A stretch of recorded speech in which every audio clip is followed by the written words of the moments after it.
What's going on, Assassins? It's Darkstrider, and we end the Taco Tuesday Trifecta with Assassin's Creed Origins. Now, what we're going to be doing is fighting Sekhmet as our normal mode god. As I tell you guys all the time, level 40, you can start taking these gods on, and Sekhmet is in a hard-to-reach place, but we'll go over what we've got. So far, what you need to do is avoid the red circle in front of her. As you can see, it's on fire. You will take damage. Avoid the yellow circle on the outskirts, because going on the outskirts means that you will go outside of bounds and you'll reset this whole fight. So you definitely don't want to do that. That's problematic. Now, at 75, 50, and 25% of her health, she will actually release these minions. What you want to do is make sure you take them all out. If you miss a minion, the bubble on her chest will not show back up. And what you want to do is make sure you get them all, because they are tethered to her health and she will lose health. Her attacks are going to be a fire beam from her head that will split into two later on during the fight. She has a bunch of circles that appear on the ground, and they'll fill with fire, so you definitely want to avoid that as well.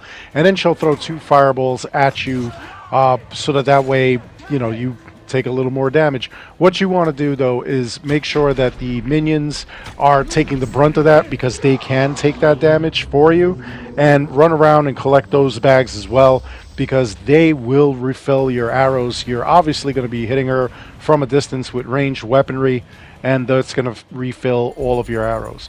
For completing this, you will get 1000 XP, 250 drachma, and a tier 1 god item. If you have it all like I do, you'll just get another 1000 XP rather than another item.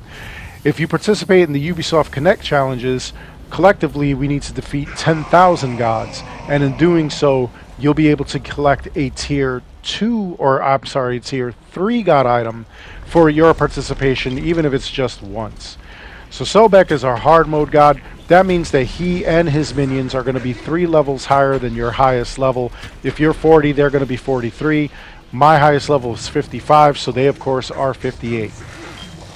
Same rules apply that we had for Sekhmet, except the attacks are different, obviously.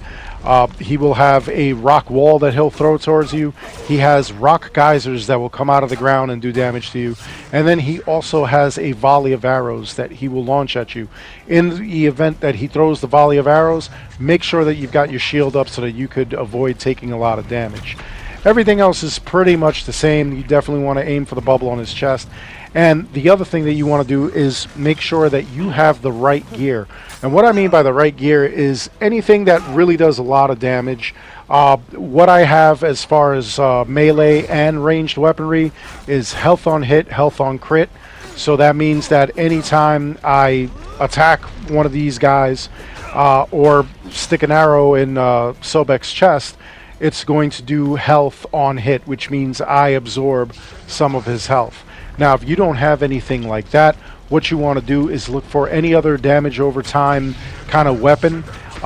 Examples of DOT will be anything that is bleeding on hit, bleeding on crit, or poison on hit, poison on crit. What that means is basically if you hit him with an arrow that has bleeding on hit, what will happen is it will connect and it will slowly start sapping his strength. And in doing so, you'll obviously be doing a little bit of damage. It takes a little while. Like if you were to connect it and it actually landed, I mean, the fight would not be immediately over. It's not like you just run around in circles and win.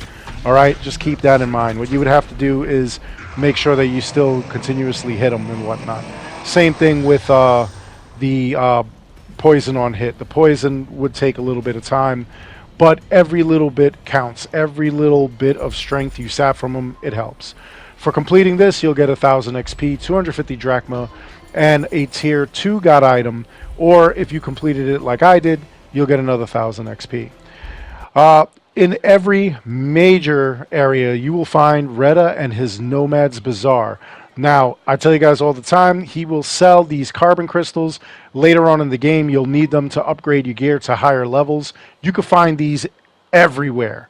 More than enough. So definitely don't spend your money on this. What you might want to spend your money on is Heka chests.